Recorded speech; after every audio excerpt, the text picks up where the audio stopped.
Welcome back to the channel, guys. This is going to be the second little installment of the motorcycle heritage build. I am at my grandpa's house. He lives almost an hour away from me. I'm going to be getting some footage, actual footage. If you obviously watched the video before this, I had mostly pictures and stuff due to not having my camera and other things. So I've got it now, and we're at the point where we're putting the heads back on the motor, primary, things like that. So hopefully I can get some footage of that and give you guys some stuff to actually watch while we're in there doing it. That's what our cylinders look like. We are over here cleaning up the cylinder head. And Grandpa's looking for a tool.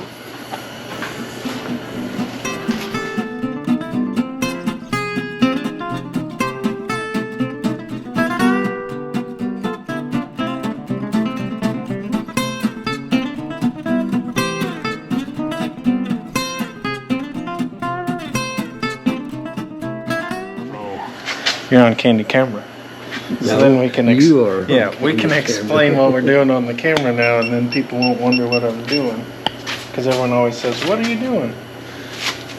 Sequence in the service manual, torque the head bolts in the following steps: 20, 25, 30, then 35, and come back in 10 minutes, recheck at 35. So start it.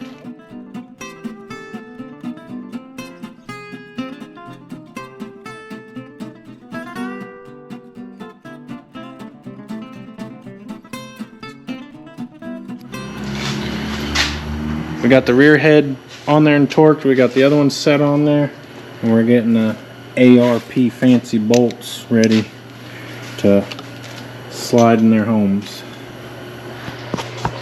All right, so we got everything put on the top end. We are timing this thing now. We found out this has a cam, crane cam in it, and you have different advance and retard settings. So we just set it to a standard and figured that out after some research. But we're putting the crank nut back on, hold the gear, and then gonna button this up.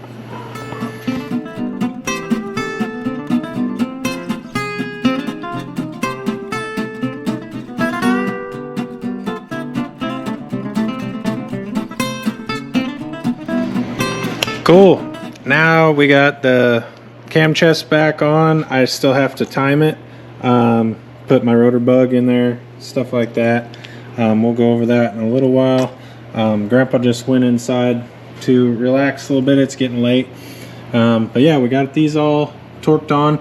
ARP bolts I put in this, which is super cool. And they, I did those actually because I ordered a higher compression jug kit for this, as high as you can go. It's like an 83-inch kit, but it didn't come in, and I got a stock one, and then I decided, you know, since I waited a while for it, no big deal, I'll use it. Anyway, so I put it back stock with good head studs and bolts. But anyways, those are final torque to 35, as you heard, so those are all in. I got my exhaust gasket slid in there. I'll show putting that one in. It's really nothing to show you, I guess. They just kind of press in there.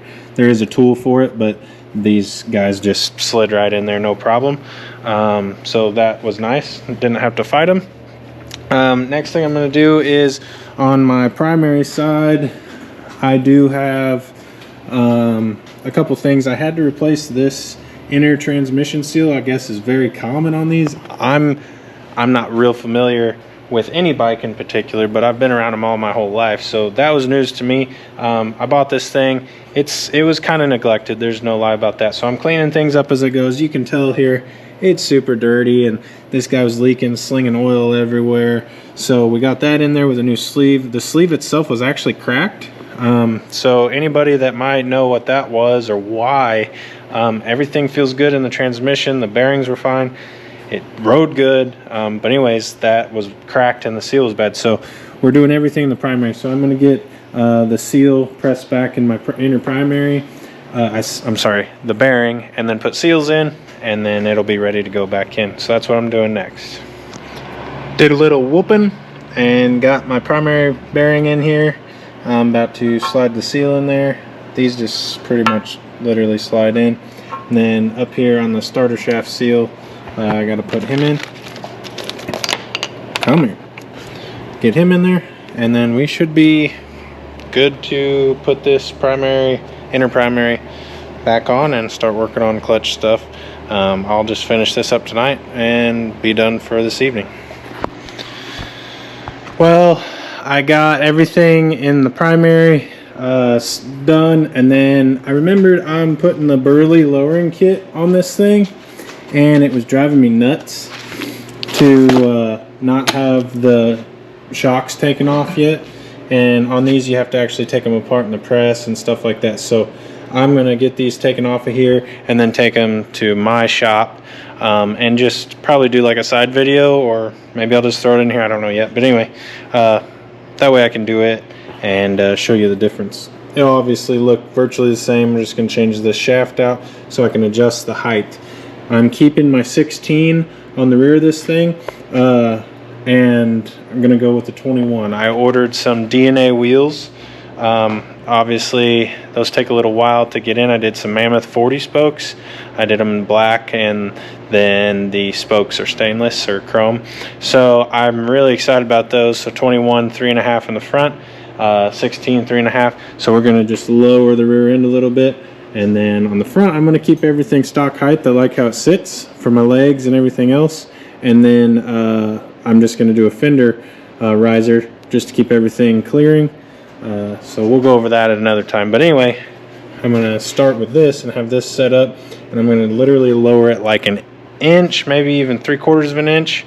Should come out about right, but obviously we'll play with that when we get to it. But I got this side off already. I kind of cheated because I was just seeing how it would come apart. On this side, I haven't touched it yet.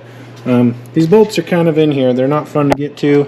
There's one, and the other one's here. It's easier, but I'll get those taken out, and then that'll be the next part of the video. I think I've just decided I'll do a side video for that, and on this video we'll wrap it up for what we've got done. Sorry for the in between anybody that is following this.